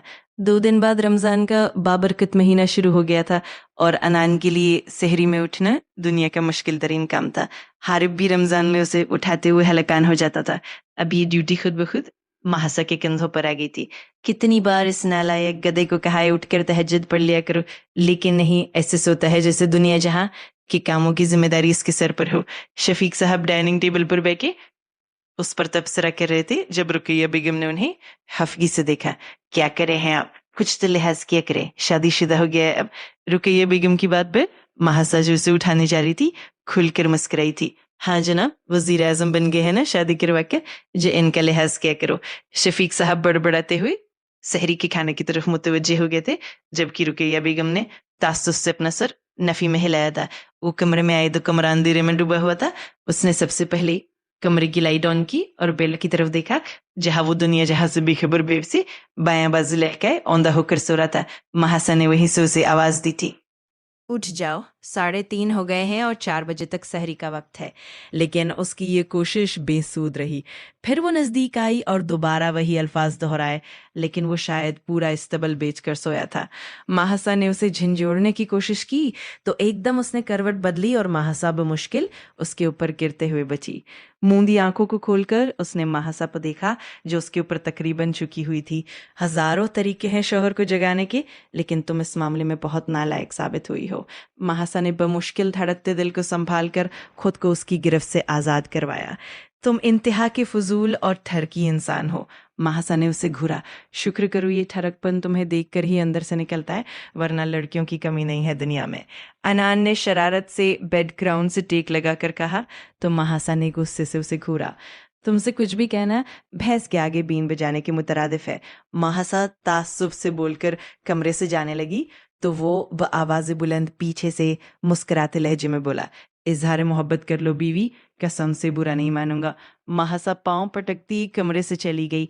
ठीक 5 मिनट बाद वो भी जमाइयां लेते हुए डाइनिंग टेबल पर सहरी करने के लिए मौजूद था और सहरी के साथ साथ वो अपने बाप के लेक्चर को ढीठों की तरह हंसते हुए सुन रहा था। या अल्लाह, इतना ढीठ इंसान है ये, मामू के सामने भी कैसे दाड़ रहा है, घटिया है 1 नंबर का, लिहाज ही कोई नहीं इसे तो। महासा ने दिल में सोचा और फिर सर झटक कर सहरी में मशगूल हो गई। रमज़ान का 1 हफ्ता गुजर गया था। महासा के सजदे तवील होने लगे थे। दिन को यूनिवर्सिटी से आकर वो इफ्तारी की तैयारी करती, फिर रात को नम आंखों से खुदा से दुआएं मांगती थी। हमजा के घर वालों ने अनान को महासा के हमराह इफ्तारी पर बुलाया था, लेकिन महासा मुसलसल इनकार कर रही थी। मैं नहीं जा रही तुम्हारे साथ कहीं भी। वो तकिए को दाएं हाथ से सेट करते हुए बेजारी से बोली तो अनान ने उसे घूरा और तंबीही अंदाज में बोला, माही, मुझ पर ही बड़ों वाला रोब न जमाया करो। महासा ड्रेसिंग टेबल के सामने चली गई और अपने बालों को कंघी करने लगी। तुमसे बड़ी ही हूं, वो भी पूरे 4 साल। तंजिया अंदाज में वो बहुत कुछ अनान को जता गई थी। अनान उसे घूर कर आ भी बढ़ा और उसे कंधों से पकड़कर आईने के सामने किया। अब इन दोनों का अक्स आईने में नुमाया हो रहा था। अब बताओ कितनी बड़ी हो तुम? अनान के इस रद्द अमल पर वो कुछ पल के लिए गड़बड़ा गई थी। फिर पलकों को थोड़ी सी जहमत देते हुए उसने आईने में दोनों के अक्स को देखा था। वो उसकी ऊंचे कद के सामने वाकई छोटी सी गुड़िया लग रही थी। फजूल गुफ्तगू से परहेज करो तुम। महासा उसके हाथ कंधों से हटाने की कोशिश करने लगी तो मुकाबिल ने अपनी गिरफ्त मजबूत कर दी। नहीं, आज बता ही दो तुम, कौन बड़ा है? अनान अब उसे तंग करने के मूड में था। महासा खफीफ सी हो गई थी उसकी शरारत पर, लेकिन दिल में फिर से बेयकीनी की लहर उठी थी। उसने दोबारा से उसके हाथ अपने कंधों से हटाने की कोशिश की तो अनान ने हाथ हटाकर उसके गिर्द हिसार बांध दिया और उसके कंधे पर ठोड़ी टिकाकर उसे देखने लगा। अनान, बदतमीजी नहीं करो। महासा चाहते हुए भी अपनी आवाज की लर्जिश पर काबू न रख सकी। उठती गिरती पलकों, लबों की कपकपाहट और चेहरे पर छाई सुर्खी से मुकाबिल के जज्बात आंखों में चमक बनकर उभरे थे। बहुत मोहब्बत करता हूं तुमसे माही, मान जाओ इस बात को और हटा दो उन पाबंदियों को जो तुम्हें मुझसे अभी तक दूर रखे हुए हैं।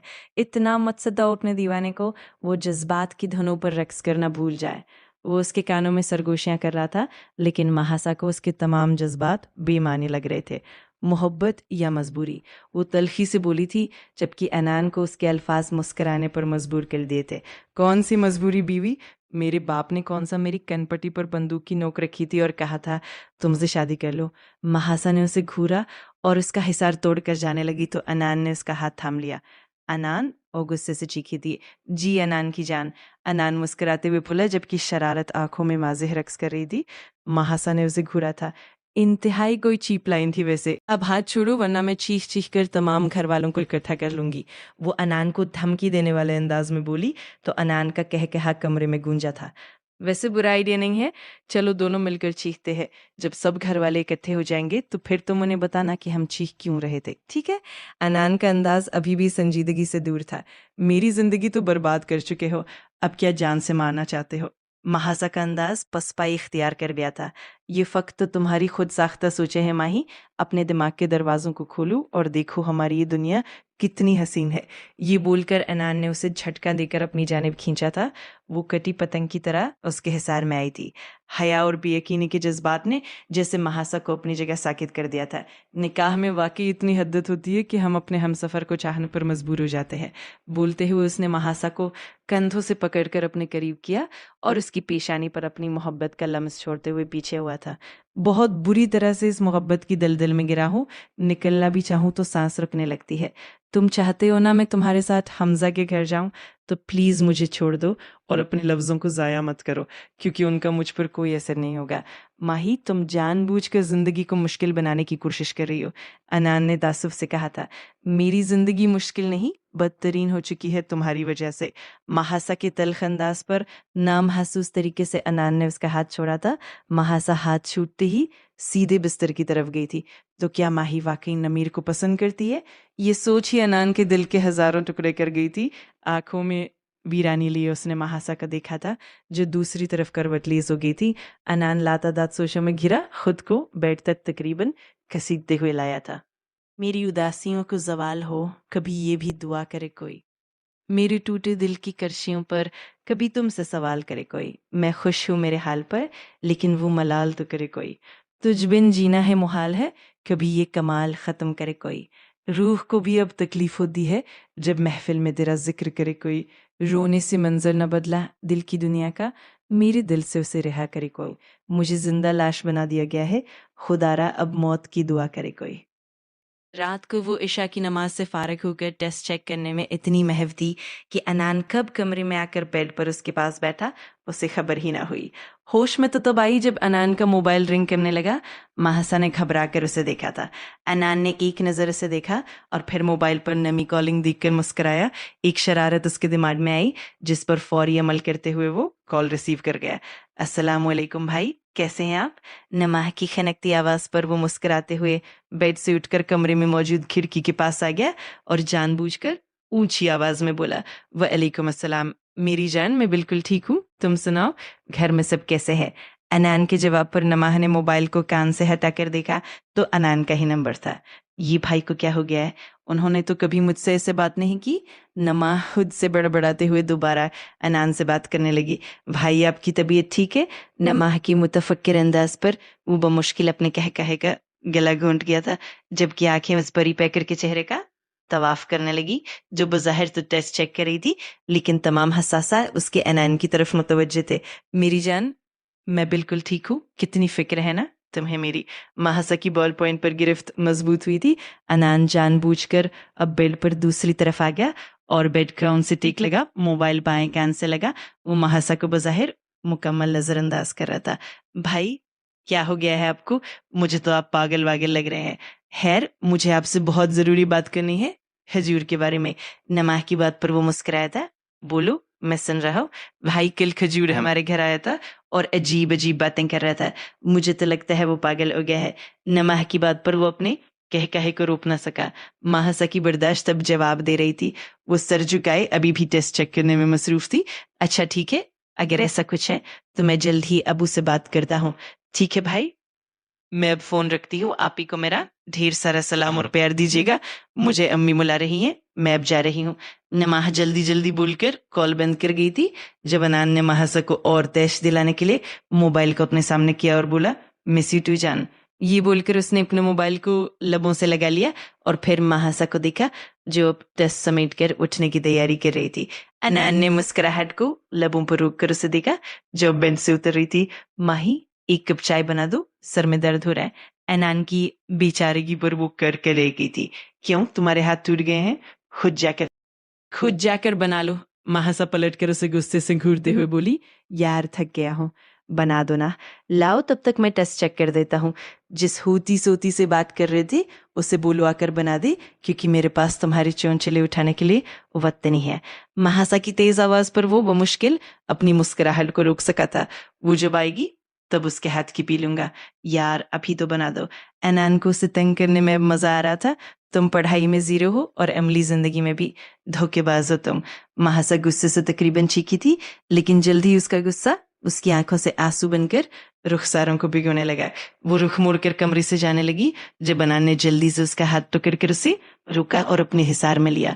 महासा ने आंसुओं के जरिए अपना सारा गुबार अनान के सीने पर उसकी शर्ट गीली करके निकाल दिया था। अनान खुद को लानत और मलामत करते हुए उसे चुप करवाने की कोशिश कर रहा था।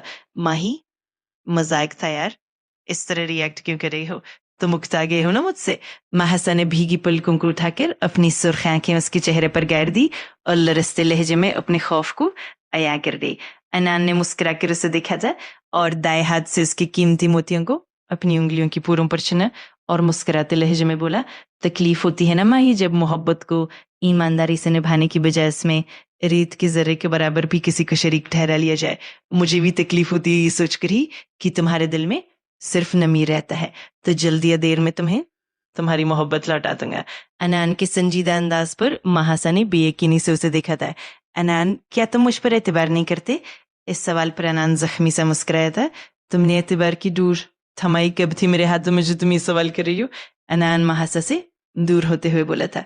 मैं जानता हूं तुम्हारा अभी जो रद्द अमल था वो फितरी था। कोई भी बीवी अपने शौहर को किसी के साथ ऐसे बात करते बर्दाश्त नहीं करती, लेकिन मैं तुम्हें बता दूं कि इस वक्त में नमी से बात कर रहा था। चाहे तो मोबाइल चेक कर सकती हो। खैर, मैं हमारे रिश्ते के लिए एक फैसला कर चुका हूँ। उम्मीद है तुम्हें ये फैसला पसंद आएगा। अनान सर्द अंदाज में बोलते हुए आखिर में दिल ही से मुस्कुराया था। महासा के चेहरे पर बेयकीनी थी, आंखों में अजियत थी, जिसे वो नजरअंदाज करते हुए कमरे से निकल गया था। रात के तकरीबन 12:30 बजे वो घर वापस आया था। दिलो दिमाग में एक अजीब सी जंग छिड़ गई थी। वो थक चुका था खुद से लड़ते और दिल को समझाते हुए जो अब भी उस जालिम महबूब की चाह कर रहा था जिसके दिल पर कोई और नक्श था। इन खुद साख्ता सोचों में जब वो कमरे में दाखिल हुआ तो वो कमरे के एक कोने में जाए नमाज पर बैठी खुदा की बारगाह में रोते हुए पता नहीं क्या मांग रही थी। अनान रुख मोड़कर बेड की जानिब चला गया और लेट कर आज की तमाम बातों को सोचने लगा। सोचों की गर्दिश महासा की चूड़ियों की खनक ने खत्म की थी। वो बेड पर बैठी और लब कुचलते हुए अनान को देखने लगी जो आंखों पर दाया आवाज रखे लेटा था। अम्मी की कॉल आई थी थोड़ी देर पहले, कल इन्होंने इफ्तारी पर बुलाया है। महासा ने लरसते लहजे में बात मुकम्मल की, लेकिन मुकाबिल ने कोई जवाब नहीं दिया। क्या मना कर दूं उनको? महासा ने फिर से पूछा तो अनान ने इस बार अपना बाजू हटाया और संजीदगी से बोला, अबू के साथ चली जाना क्योंकि मेरे पास वक्त नहीं है। अनान ये बोलकर रुख मोड़ गया, जबकि महासा ने बेबसी से उसकी पीठ को देखा था। मामू ने कहा है तुम साथ जाओगे। अनान ने पलट कर उसे घूरा था। तुम मामू की भांजी बता देती कि उनके बेटे के पास वक्त नहीं है। देखो, गलत बयान नहीं करो, कल तुम्हारा कोई केस नहीं है, इसलिए कल तुम मेरे साथ जाओगे। एक शर्त है मेरी। अनान ने मौका गिनी में जानकर महासा के चेहरे की तरफ देखा। महासा ने उसे घूरा और घबराते हुए बोली, कैसी शर्त? तुम? अनान ने उसका चेहरा देखा जो बहुत ज्यादा सुर्ख हो चुका था। मुश्किल अपनी हंसी को रोकते हुए वो इतना ही बोला। जब महासा थूकने गिलकर उसे देखने लगी, मैं? तुम मेरे सेशनल में पूरे मार्क्स लगाओगी? मतलब पूरी 25 ना एक ज्यादा ना कम। अनान की बात पर महासा ने उसे घूरा। मैं ऐसा कुछ नहीं करूंगी, नालायक इंसान। महासा की बात पर अनान ने उसका बाजू पकड़कर अपनी तरफ खींचा तो वो बमुश्किल खुद को उससे टकराने से रोक सकी। तो फिर क्या ख्याल है आज रात के बारे में? अनान उसकी पलकों की लरजिश, लबों की कपकपाहट और चेहरे पर मौजूद सुर्खी को देखकर महफूज हो रहा था। महासा उसके सीने पर हाथ रखे उससे चंद इंच के फासले पर अपनी मुंतशिर होती धड़कनों को संभालने की नाकाम कोशिश कर रही थी। उसकी तरफ देखने की हिम्मत वो चाहकर भी नहीं कर पा रही थी। मेरा मतलब है, मैं लगा दूंगी पूरे मार्क्स, अब छोड़ो। महासा तेजी से बोली तो अनान ने मुस्कुराकर उसका बाजू छोड़ दिया। वो जल्दी से पीछे हुई थी। एक नंबर के घटिया इंसान हो तुम। महासा ने उसे घूरा था। हाँ बिल्कुल, तुम्हारे मामू का भी यही ख्याल है, मामू की भांजी। अनान मुस्कुराते हुए करवट बदल गया था। महासा ने मुस्कुराकर उसकी पीठ को देखा था। उसके सारे टेस्ट बहुत अच्छे थे और सब में ही तकरीबन फुल मार्क्स थे। बस उसके बाप के सामने वो नालायक मशहूर था क्योंकि उनकी नजर में अनान लापरवाह था। महासा ने मुस्कुराकर उसकी पीठ को देखा और फिर उसी मुस्कुराहट को लबों पर सजाए वो नींद की वादियों में चली गई थी। मियाँ बीवी का रिश्ता होता ही शायद ऐसा है जहां अगर एक पल लड़ाई हुई हो तो दूसरे ही पल मोहब्बत इस लड़ाई झगड़े के नकूश को मिटा देती है। जरा सी इज्जत और एतबार इस रिश्ते को सब रिश्तों से मुनफरद बना देता है। बाज दफा इस रिश्ते में मोहब्बत की नहीं बल्कि एतबार की जरूरत होती है, जो अगर जरा सा भी डगमगा जाए तो रिश्ते को कमजोर होने में वक्त नहीं लगता। लेकिन यही एतबार अगर चट्टानों किसी सख्ती लिए हुए हो तो मोहब्बत और इज्जत की हैसियत सानवी रह जाती है। अगले दिन जब वो इफ्तारी करने गए तो हारिब वहां पहले से मौजूद था। इफ्तारी करने के बाद सब छत पर बैठे थे सिवाय अब्बास आलम और हलीमा के, क्योंकि वो दोनों मोहल्ले में किसी के घर गए थे। अनु भाई अब इस खजूर से पूछे कि ये उस दिन मुझे क्या बोला था। सब बातें कर रहे थे जब नमा ने अनान को मुखातिब करके कहा। हारिब ने इसे घूरा था जबकि महासा ना समझी से सबको देखने लगी। हाबी राबी बताओ क्या बोले थे नमी को उस दिन तुम फूफू की गैर मौजूदगी में? अनान ने हारिब से संजीदगी से पूछा। महासा तो मामला समझने से ही कसर थी। भाई वो हारिब ने माह को घूर कर अनान को देखने लगा जिसके चेहरे पर उस वक्त सिर्फ संजीदगी थी। कोई मुझे बताएगा हो क्या रहा है? महासा हारिब की डरी हुई शक्ल देखकर बोली। बेगम तुम जानकर क्या करोगी? अनान ने दाई आबरूज कहकर महासा को देखा जो नासमझी के तासरात चेहरे पर सजाए उन्हें दिख रही थी। महासा ने अनान को घूरा और इससे पहले वो कुछ बोलती नमाह की आवाज पर दोनों मुतवज्जे हुए। आप ही मैं बताती हूँ आपको, ये जो खजूर है ना, मतलब आपका भाई राबी है ना, इसका दिमाग बिल्कुल भी ठीक नहीं है। आपकी शादी पर भी इसने मुझे उमर से बात नहीं करने दी। और फिर उस दिन जब अम्मी घर नहीं थी, उमर आया तो मैंने मेहमान नवाजी में से ड्राइंग रूम में बिठाया तो ये जनाब अल्लाह जाने कहाँ से नाजिल हो गए और उमर की बेइज्जती कर दी और मुझे भी उससे दूर रहने को बोल रहा था। खुद तो इतने अफेयर्स हैं इसके। और नमी बस कर दो, कितना झूठ बोलती हो। उसने तुम्हारा हाथ पकड़ने की कोशिश की थी जो तुम्हें खुद भी अच्छा नहीं लगा था, इसलिए मैंने उसकी इंसल्ट की थी। हारिब ने माह को टूक कर उसे घूरने लगा। अनान ने मुस्कुराकर दोनों को देखा जबकि महासा अभी भी नासमझी से दोनों को देख रही थी। मेरा हाथ था तुम्हें इतनी तकलीफ क्यों हो रही थी?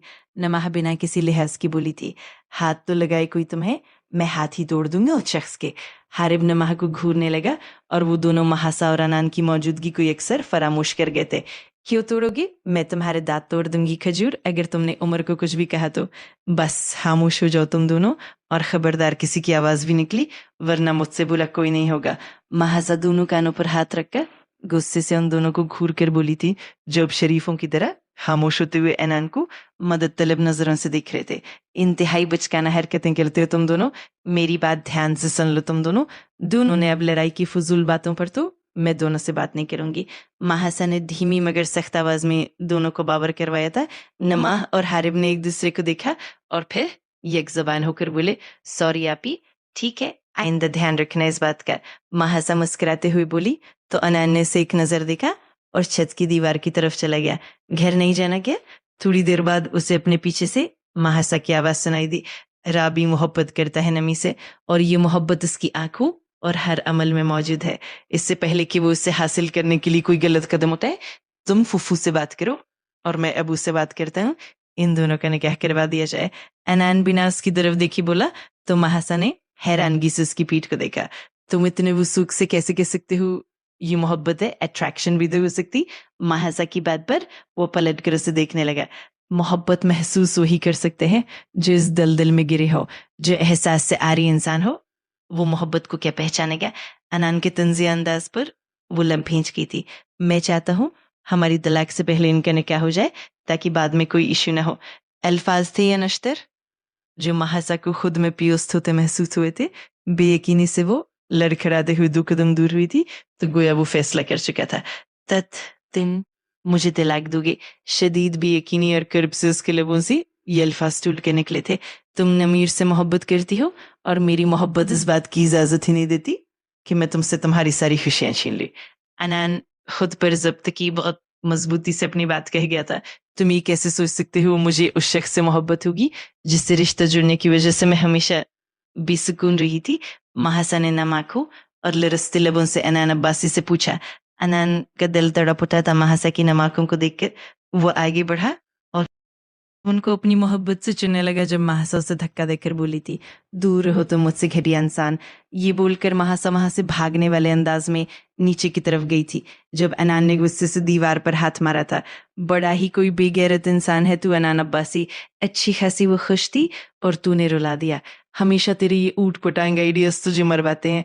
मैंने तो सोचा था तलाक की बात सुनकर शायद वो इजहार मोहब्बत कर दे, लेकिन यहाँ तो मामला ही उलट हो गया। कमीदा है तू अनान अब्बासी, हमेशा गलत वक्त पे गलत जगह दिमाग इस्तेमाल करता है। वो खुद से उलझते हुए सवाल जवाब कर रहा था जब हारिब ने से आवाज दी, भाई भाभी बुला रही है नीचे घर जाने के लिए। हारिब ही बोलकर वहां से चला गया जबकि अनान दोनों हाथों से बाल संवारते हुए खुद से बोला, लानती इंसान, अब मनाओ उस बीवी को जो कभी राजी ही नहीं हुई। एक्टिंग का शौक घटिया इंसान, गलत वक्त पर पूरा किया तुमने। खुद को कोसते हुए वो नीचे की जानिब बढ़ गया था। ईद के तीसरे दिन हारिब और नमाह का निकाह तय पाया था। सब घर वालों को महासा और अनान ने राजी कर लिया था, जबकि हारिब और नमाह अभी बिना किसी के लिहाज के लड़ना शुरू हो जाते थे। रमजान के दिन काफी तेजी से गुजर गए थे। महासा और अनान के दरमियान मौजूद सर्द महरी और खामोशी को सब घर वालों ने नोट किया था। रुकैया बेगम के पूछने पर दोनों ही बात बदल गए थे और उन्हें मुतमईन कर गए थे कि ऐसा कुछ नहीं है। आज 29वीं रमजान की शब थी। सब इफ्तारी के बाद लाउंज में टीवी के आगे मौजूद थे जहां मुफ्ती मुनीबुर रहमान साहब रुयत हिलाल कमेटी के इजलास की नुमाइंदगी कर रहे थे। महासा किचन में सबके लिए चाय बना रही थी। वो चाय बनाकर लाउंज में आई तो सब एक दूसरे को मुबारकबाद दे रहे थे। भाभी चांद रात मुबारक हो। हारिब महासा के हाथ से चाय का कप पकड़ के 32 दांतों की नुमाइश करते हुए बोला, तुम्हें भी मुबारक हो राबी। वो निस्कराते हुए उसके पास ही सोफे पर बैठ गई थी। अनान मोबाइल पर हमजा को मैसेज करा था जब शफीक साहब ने उसे पुकारा, जी अबू ये लो 30,000 रुपए और महासा को ले जाकर उसे ईद की शॉपिंग करवा लाओ। शफीक साहब की बात पर उसने महासा को देखा जो आंखों के इशारे से उससे मना कर रही थी। ठीक है अबू, माही तुम चाय खत्म करके बाहर आ जाओ, मैं तब तक गाड़ी निकालता हूँ। अनान शफीक साहब से बोलकर माही की तमाम खूरियों को नजरअंदाज करते हुए बाहर की जानिब चले गया तो महासा को भी चारों नाचार उठना पड़ा। वो बड़ी चादर लेकर उसके पास आई जो गाड़ी की ड्राइविंग सीट पर बैठा किसी से कॉल पर बात कर रहा था। महासा के बैठते ही उसने कॉल बंद की और गाड़ी स्टार्ट कर दी। तुमने मामू को मना क्यों नहीं किया? थोड़ी देर बाद महासा ने पूछा। क्योंकि चांद रात वाले दिन उनके 10 नंबर जूते, वो भी अपनी इकलौती बीवी के सामने खाने का मेरा कोई मूड नहीं था। अनान ने चेहरे पर मासूमियत तारी की, हालांकि आंखों में शरारत वाज़े रक्स कर रही थी। उसकी बात पर महासा लब भींच गई।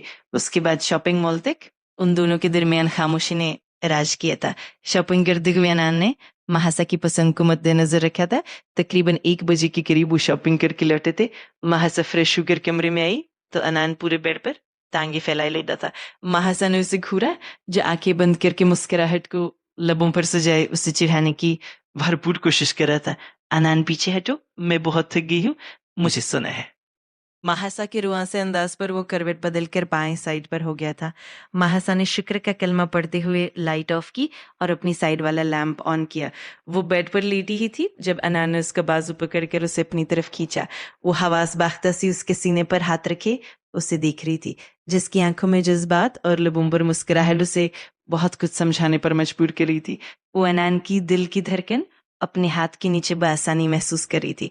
एकदम से उसे अपने रुखसार तपते हुए महसूस हुए, पलकों का उठना गिरना और लबों की लर्जिश से उसे अपना सांस मामूल से तेज होता महसूस हुआ। अनान प्लीज मुझे छोड़ दो। महाजा की लर्जती आवाज पर भी जैसे वो हवास में नहीं लोता था। सर को थोड़ा सा उठाकर उसने महाजा की पेशानी पर अपनी मोहब्बत का लम्स छोड़ा था और फिर उसके कान के करीब झुकते हुए सरगोशियाना अंदाज में बोला, आज दिल की बेईमानी पर मैं खुद भी हैरान हूँ, इसलिए आज फरार की तमाम राहें बंद कर चुका हूं मैं। दिल तुम्हारी कुर्बत के ख्वाह है और दिमाग तुम्हें अपना बनाने पर राजी।